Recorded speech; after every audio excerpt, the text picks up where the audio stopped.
Lancement ce matin des concours session 2022 avec la composition de 3 des 137 concours professionnels. Dans l'ensemble, près de 2 500 000 candidatures ont été enregistrées cette année, des chiffres largement au-dessus de ceux de 2021 avec une différence de plus d'1 million de candidatures.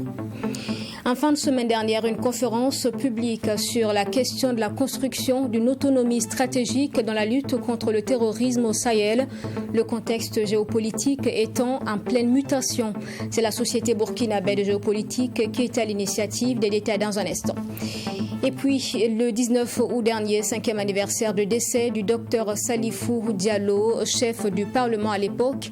La mémoire de l'homme a été saluée par les militants et sympathisants du parti qui était le sien, le MPP. Des témoignages sur son engagement politique ont été résumés dans un film. Bonjour à tous, bienvenue dans cette édition de la mi-journée. Les concours session 2022 ont été ouverts ce matin par le Premier ministre avec les compositions des concours professionnels en ligne.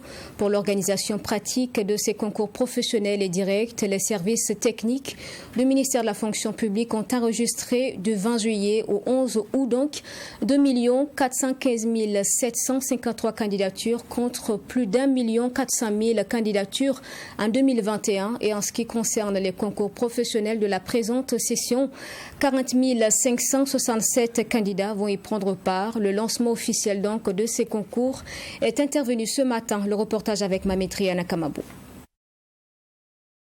En ce jour du lancement officiel, des candidats de 3 concours professionnels, notamment ceux des médecins, des pharmaciens et des chirurgiens dentistes généralistes, composent leur examen. Ils sont au total 379 candidats qui aspirent à gravir des échelons dans leur domaine à travers ces concours. Les sacs, les téléphones et les montres sont interdits dans la salle.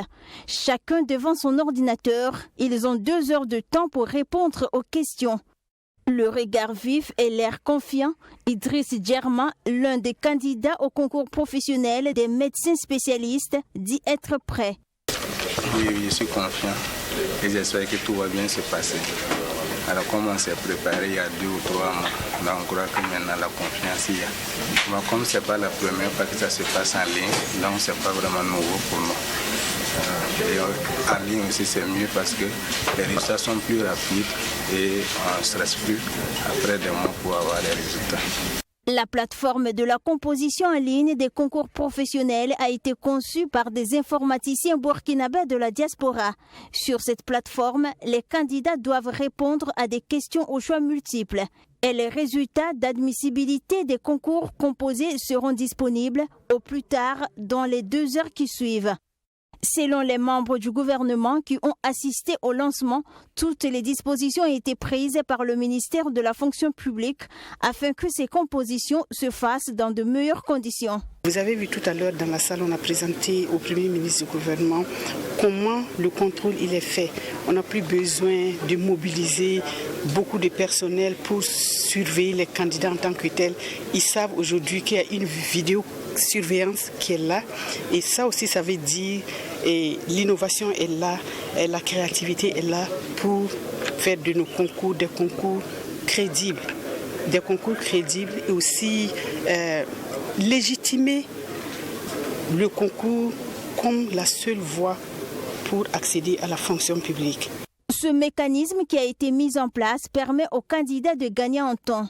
Grâce à ce système, l'organisation des concours professionnels nécessite moins de personnel et de ressources financières.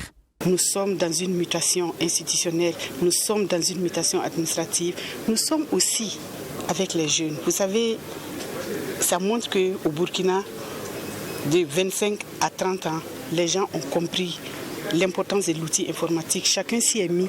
Parce que pour faire le concours en ligne, il faut connaître les applications qui sont en ligne. Et je suis très très fière de voir qu'il y avait beaucoup de femmes dans la salle, beaucoup de jeunes dans la salle. Et vraiment, c'était l'effet attendu. Les compositions et les corrections en ligne de ces concours se déroulent le 29 août au 17 septembre prochain dans le centre unique de Ouagadougou. 137 concours professionnels sont concernés pour un effectif de 24 401 candidats. Comme annoncé en titre samedi dernier, conférence publique sur le terrorisme organisée par la Société burkinabé de géopolitique au Centre national de presse Norbert Zongo. Les débats ont abordé la question donc de la construction d'une autonomie stratégique alors que le contexte géopolitique est en pleine mutation. La conférence publique a connu une forte mobilisation face à d'éminents communicateurs. L'essentiel de leurs idées dans ce compte rendu de Maxime Jules Bambara. Lutte contre le terrorisme au Sahel, comment construire une autonomie stratégique dans un contexte géopolitique en pleine mutation? C'est la question au cœur de cette conférence publique organisée par la Société burkinabé de géopolitique avec comme communicateur l'administrateur civil Kalifara Séré, le colonel-major Ousmane Traoré, l'expert en sécurité Mahamoudou Sawadgo et le colonel Auguste Denis Bari, exposant sur les pistes de renforcement de l'autonomie stratégique en matière de réflexion stratégique, de mobilisation des ressources nécessaires à la guerre et des logistiques nécessaires. Ce dernier invite d'abord les Burkinabés et partant les Africains à déconstruire les perceptions négatives distillées depuis des siècles, donc à décomplexer les mentalités. Je me suis interrogé de savoir si véritablement, est-ce que c'est possible vraiment que nous ayons une autonomie stratégique en Afrique et pour nos pays. Et je me suis questionné de savoir si le problème même n'est pas dans la nature de nos États. C'est connu, 1884-1885, à Berlin, on a formaté des pays sans une certaine logique, c'est vrai. Mais au jour d'aujourd'hui, qu'est-ce qui peut permettre à un État d'être un État capable, un État normal et ne pas être un pseudo ou un proto-État? Aussi, dans le cadre de la réflexion stratégique, ce qu'il faut, selon l'ancien ministre de la Sécurité, c'est la mobilisation d'intelligence pluridisciplinaire. L'intelligence et la capacité, deux éléments qui, selon lui, permettront à l'Afrique de construire les leviers de sa prospérité et profiter de la compétition stratégique des grandes puissances pour bâtir son autonomie sur les questions de sécurité. Au moment des indépendances, on a tout fait pour que aucun pays francophone des anciennes colonies, n'est-ce pas, de la France, ne puisse être producteur d'armes. Jusqu'au jour d'aujourd'hui, les 10 premiers pays producteurs d'armes en Afrique viennent soit de l'Afrique du Nord, soit des pays anglophones. Aucun pays, même le Ghana à côté, produit des armes, sauf les pays francophones. Et ça, c'est la cécité stratégique. Et c'est l'importance, n'est-ce pas, de la vision. Pour l'expert en sécurité, Mahamoudou Sawadgo, le Burkina Faso a tout ce qu'il faut pour venir à bout du terrorisme. Malheureusement, il existe un grand écart entre le domaine normatif et celui opérationnel. Dans son exposé sur les avantages, risques et leviers de la diversification de la coopération sécuritaire régionale et bilatérale, il a indiqué que le Burkina Faso est condamné à la coopération régionale et bilatérale. Aujourd'hui, je pense que le Burkina même doit être mal à l'aise, ou c'est le Mali qui est mal à l'aise avec nous, parce qu'on n'a plus les mêmes partenaires. Qu'est-ce qu'on fait? Est-ce que on va avec le Mali qui ne coopère pas avec notre partenaire français, ou bien on part avec le Mali et on accepte de coopérer avec le partenaire malien? Maintenant, qu'en est-il du Togo, du Bénin, du Ghana? Je pense que déjà ils sont dans l'initiative d'Accra. Mais je pense aussi qu'on a besoin de la coopération bilatérale avec ces pays-là. Et il faut qu'on arrive à résoudre notre passif avec le Bénin. Il faut qu'on arrive à installer une relation de confiance avec le Togo. Et il faut aussi qu'on arrive à convaincre le Ghana de participer dans cette lutte. Avant ces deux communicateurs, l'administrateur civil Kalifara Séré et le colonel Ousmane Traoré ont respectivement présenté la situation sécuritaire actuelle au Sahel et la question de l'autonomie stratégique, mais aussi donné un aperçu de la politique et la stratégie de sécurité nationale du Burkina Faso. Cette agora géopolitique troisième du genre se veut, selon ses initiateurs, un cadre de formation et d'éducation citoyenne sur les enjeux et défis géopolitiques, géostratégiques, géoéconomiques et géo-informationnels. Les 26 et 27 août dernier, le syndicat national des agents des finances, SINAFI, initiait une formation au profit de ses membres à Ouagadougou. Les sujets de renforcement de capacité étaient ceux donc des réformes du budget programme et des procédures de passation des marchés publics. L'objectif étant de donner les clés d'une meilleure adaptation aux membres du SINAFI. Abdoulaye Meigné. C'est la première activité du nouveau bureau du syndicat national des agents des finances depuis son installation en mai dernier. Et c'est dans un contexte multidimensionnel affectant aussi l'économie nationale que le syndicat entend renforcer les capacités de ses membres pour relever les nouveaux défis. Il s'agit essentiellement de s'adapter aux nouvelles réformes telles que le budget programme qui a été adopté au Burkina Faso.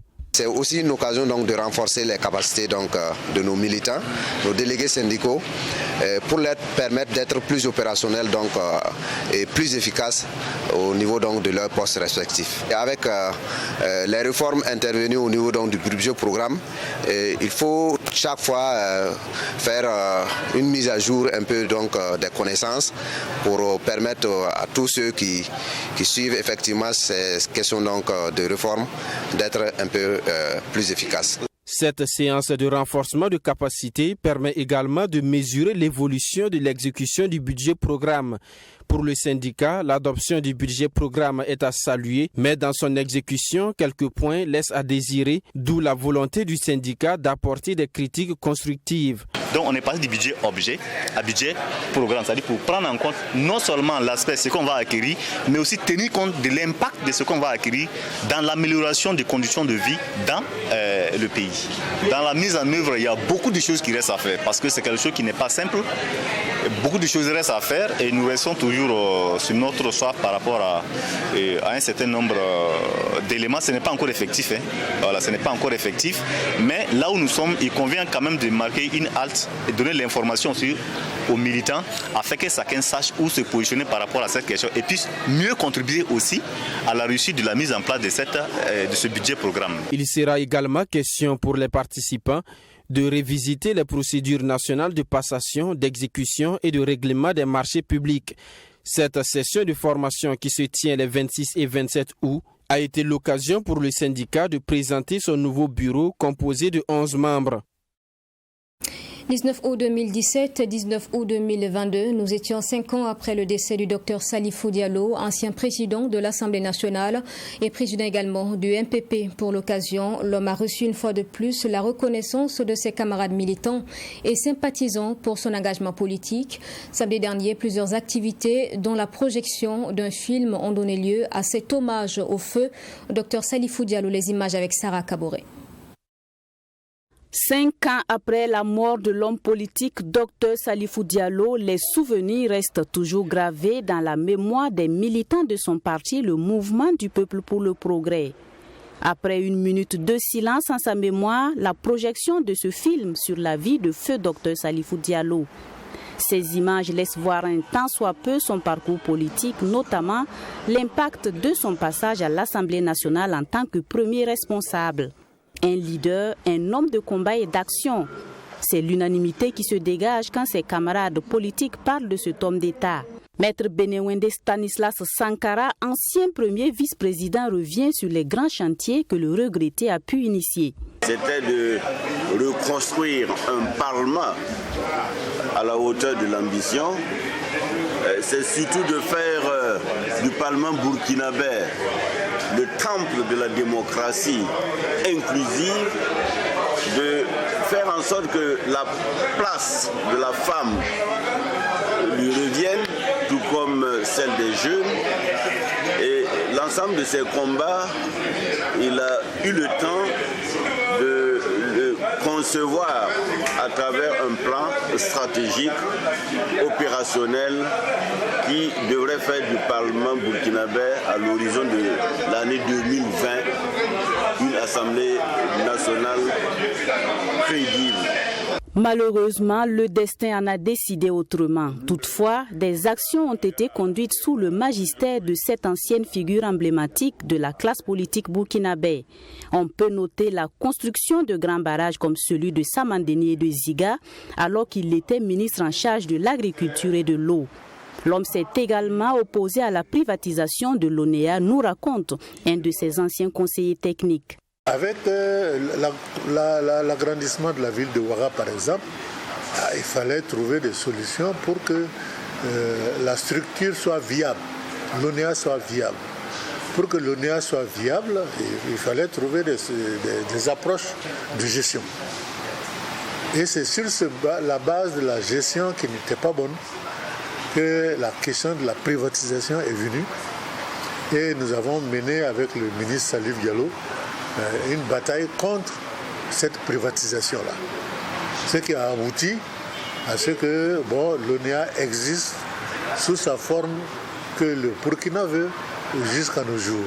Et il tenait à ce que le Burkina ne continue pas à souffrir du manque d'eau.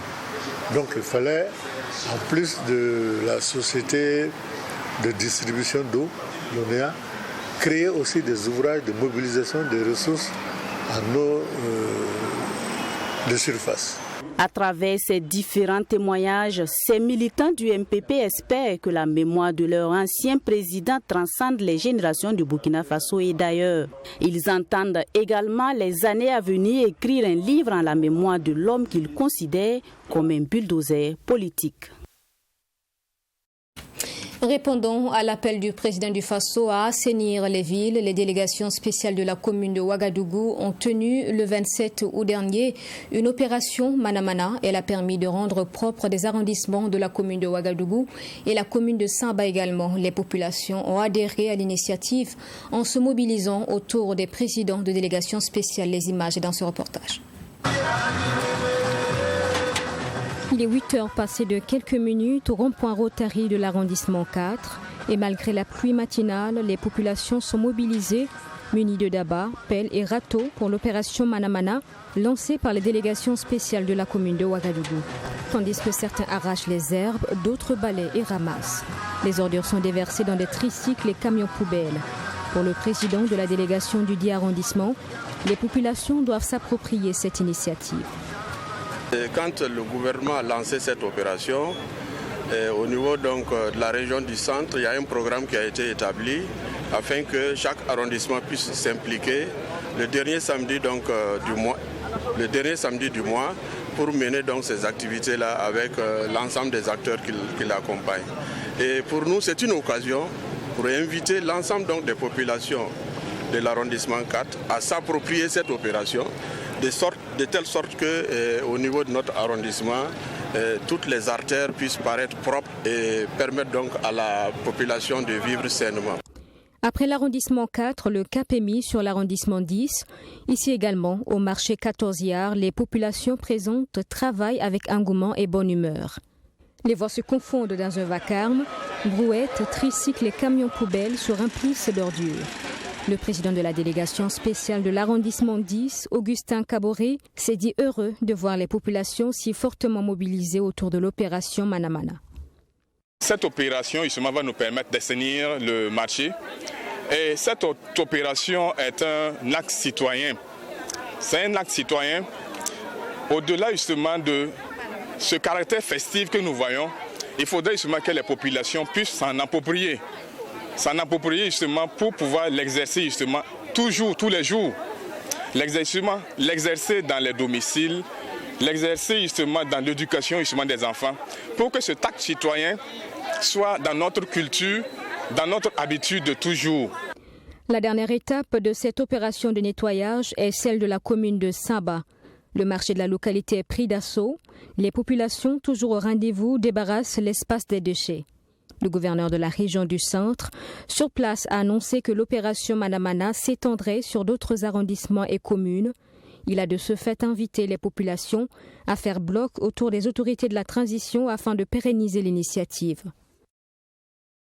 La suite de ce journal avec l'association Yamwekre qui a présenté la semaine dernière son rapport d'étude sur les violences basées sur le genre au sein des déplacés internes. Cette étude a concerné les régions de l'Est et du Centre-Nord. Elle a permis de venir en aide à 140 femmes et adolescentes victimes donc de ces violences, principalement d'ordre physique, moral, culturel et économique. Les précisions sur le rapport donc dans ce commentaire de Wenla Sida Kaboré. La violence basée sur le genre existe depuis plusieurs années au Burkina Faso. Mais en ces temps d'insécurité, les femmes déplacées internes sont sujettes aux violences basées sur le genre, a laissé entendre la présidente de l'association Yamwekre, Salimata Ouedraogo. Dans son rapport livré à la presse ce 26 août, Yamouékré révèle qu'au moins 140 femmes et adolescentes déplacées internes subissent diverses sortes de violences dans les régions du centre-nord et de l'Est. Les villes concernées sont Kaya, Pisila, Bousouma dans le centre-nord et Yamba, Fadan-Gourma et Diapangou dans la région de l'Est. Nous avons eu à rencontrer ces cas, notamment les filles qui ont été victimes de violences sexuelles et dont elles ont été prises en charge par les services de santé et de prise en charge psychologique. Et donc c'est parmi ces adolescentes-là que nous avons réussi à référer à plan pour qu'on puisse les encadrer et les former pour qu'elles aient une profession. Face à ces différents cas, l'association dirigée par Salimata Ouedraogo s'est vue dans l'obligation de venir en aide à ces femmes malgré les moyens limités. Notre projet, c'était d'abord de faire la documentation des différentes catégories de VBG dont sont victimes les filles et femmes déplacées internes. Quand on regarde nos objectifs de départ, il était question pour nous de prendre en charge psychologiquement 40 survivantes et médicalement 25 survivantes, soit au total 65. Et donc nous sommes parvenus à un résultat de 140. On est tenté de croire au regard de l'ampleur du phénomène que c'est peu. Mais on peut considérer ce projet comme étant un projet pilote qui a permis de lever le voile. Yamouékré est une association à but non lucratif qui œuvre dans la défense des droits humains de la femme et de la jeune fille. Et cette étude basée sur les violences faites aux femmes et adolescentes déplacées internes va permettre de renforcer la documentation pour les plaidoyers en matière de droits humains dans un contexte particulier d'insécurité. Et nous allons à présent à la rencontre de Soulé, le coursier. Il est handicapé moteur, mais pour autant ne s'apitoie pas sur sa condition physique. Il développe son activité donc de livraison. Il suffit à ses clients ou tout autre citoyen de le joindre par téléphone pour bénéficier de ses services. Sur sa motocyclette à 3 roues, Soulé, le coursier donc parcourt la ville de Ouagadougou pour satisfaire sa clientèle et gagner son pain quotidien. Un domaine donc en plein essor avec le développement du commerce en ligne. C'est la création d'entreprises donc de livraison, un rêve de Soulé le coursier. Reportage avec Abdoulaye Mienye. Comme tous les jours, tout commence par un coup de fil. Ce matin, Sidnoma Ouedraogo, dit Soulé le coursier, se prépare pour honorer son premier rendez-vous de la journée. Direction le quartier Ouaga 2000 où son client l'attend. Après 30 minutes de trajet avec sa motocyclette de 3 roues, Soulé, handicapé moteur, est au lieu indiqué. Pour sa première course, il doit récupérer des documents et les déposer au service d'établissement d'extrait d'acte de naissance. Soulé est coursier et gagne ainsi sa pitance quotidienne. Je fais des courses administratives, des courses domestiques et aussi il y a des courses un peu de gare. Ceux qui m'envoient chercher des colis dans les gares, je fais pas mal de courses. Si vous me souhaitez, vous me demandez de faire une course pour vous, dès que je peux, je le fais. Il n'y a pas de limite type pour dire voilà, je ne fais pas telle course. Non, moi je n'ai pas choisi à faire des courses type. Je fais presque toutes les courses que je peux.